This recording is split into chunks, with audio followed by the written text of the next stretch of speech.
क्या ST/SC reservation ख़त्म हो गया या नए क्राइटेरियाज तय कर दिए गए हैं? हेलो एवरीवन, हाल ही में सुप्रीम कोर्ट का एक बहुत ही इंपॉर्टेंट जजमेंट आया है ST/SC रिजर्वेशन को लेकर।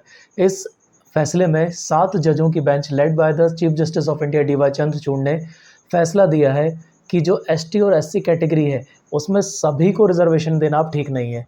सभी को रिजर्वेशन देना ठीक नहीं है इसका मतलब यहाँ पर यह है कि सब क्लासिफिकेशन को उन्होंने कहा है कि करना ज़रूरी है। स्टेट अपने अकॉर्डिंग ST और SC कैटेगरी में सब क्लासिफिकेशन कर सकते हैं। अब ये सब क्लासिफिकेशन क्या है? तो माननीय सुप्रीम कोर्ट का ये कहना है कि ST और SC कैटेगरी होमोजीनस कैटेगरी नहीं है। इनके अंदर भी भिन्न भिन्न जातियाँ हैं। उन जातियों का क्लासिफिकेशन ज़रूरी है और उसके आधार पे जो ज़्यादा बैकवर्ड है, ज़्यादा पिछड़ा हुआ है, उसे आंशिक रूप से रिजर्वेशन देना ज़्यादा ज़रूरी है।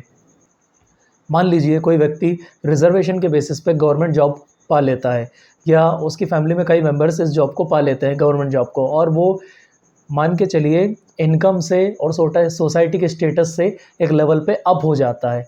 इन दैट केस क्या उसके फैमिली मेम्बर्स को रिजर्वेशन लेना ज़रूरी है? क्या उसके फैमिली मेम्बर रिजर्वेशन के बिना कुछ नहीं कर पाएंगे? तो इस पर सुप्रीम कोर्ट का ये कहना है कि सब क्लासिफिकेशन ज़रूरी है। जो व्यक्ति नौकरी, स्टेटस और वेल्थ के मामले में एक समाज में स्तर पे ऊपर आ चुका है, तो जो उसी कम्युनिटी में पिछड़े लोग हैं, क्या उनका रिजर्वेशन पाना ज़रूरी है? या उसी फैमिली का व्यक्ति जो ऑलरेडी एक स्टेप अप हो चुका है, वो अगेन उसके फैमिली मेम्बर्स रिजर्वेशन का बेनिफिट लें? इस पर सुप्रीम कोर्ट का ये कहना है कि जो ST और SC कम्युनिटी है वो होमोजीनस नहीं है, यह हेट्रोजीनस है। इसमें वेरियस टाइप्स ऑफ कम्युनिटीज़ रहती हैं। तो जो ज़्यादा पिछड़ा है उन पिछड़ों को रिजर्वेशन में आगे किया जाए, ना कि उनको जो ऑलरेडी एक स्टेटस इस्टेब्लिश कर चुके हैं सोसाइटी में।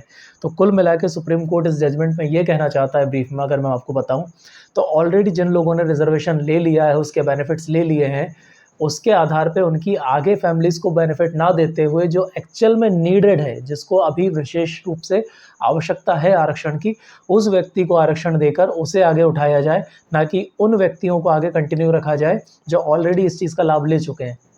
अब मान लीजिए कोई व्यक्ति रिजर्वेशन का लाभ लेकर नौकरी पा लेता है, उसके फैमिली मेम्बर्स भी पा लेते हैं। अब क्या ये हायरार्की कंटिन्यू होना चाहिए? क्या ये व्यवस्था कंटिन्यू रहना चाहिए? या उस व्यक्ति को अब यहाँ पर सुविधा देना चाहिए जो इस सब चीज़ों से अछूत रह गया है, उसे इन सब चीज़ों का लाभ नहीं मिल पाया है?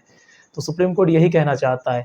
बट इस सब क्लासिफिकेशन का जो जजमेंट है ये 6-1 के रेशो से आया। जस्टिस बेला एम त्रिवेदी इस जजमेंट के फेवर में नहीं थी। उन्होंने अपना विचार अलग रखा है। उन्होंने कहा है कि सब क्लासिफिकेशन की ज़रूरत नहीं थी, बट बाकी जजेस का मानना ये है कि इस पर कैपिंग तय होना चाहिए।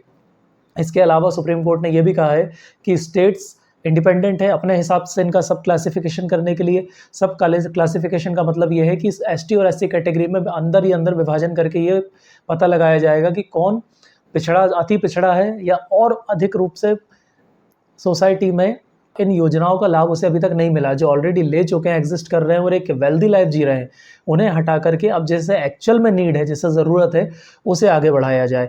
तो सुप्रीम कोर्ट ने ये कहा है कि स्टेट एक क्रीमी लेयर भी तय करेंगे। क्रीमी लेयर मतलब एक सेट ऑफ इनकम होता है जिस इनकम के बाद रिजर्वेशन का बेनिफिट नहीं मिलेगा। आपको याद होगा कि इससे पहले OBC आरक्षण के लिए भी एक क्रीमी लेयर का क्राइटेरिया तय कर दिया गया था स्टेट का, जो कि लगभग 8 लाख के आसपास था। जिसकी फैमिली इनकम 8 लाख को एक्सीड कर जाती है, उस व्यक्ति को OBC रिजर्वेशन का लाभ नहीं मिलेगा, उसे जनरल कंसीडर किया जाएगा। उसी तरीके से ST SC कैटेगरी में भी स्टेट इंडिपेंडेंट है कि क्रीमी लेयर को वो तय करेंगे और उस लेयर में को क्रॉस करने के बाद उस कम्युनिटी के व्यक्ति को उस रिजर्वेशन का बेनिफिट ना देते हुए जो एक्चुअल में नीडेड पर्सन है, जिसे ज़रूरत है, उसे बेनिफिट दिया जाएगा। आई होप आप लोगों को ये बातें समझ में आई होगी। अगर आपके कोई विचार है तो आप कमेंट सेक्शन में ज़रूर बता सकते हैं। धन्यवाद।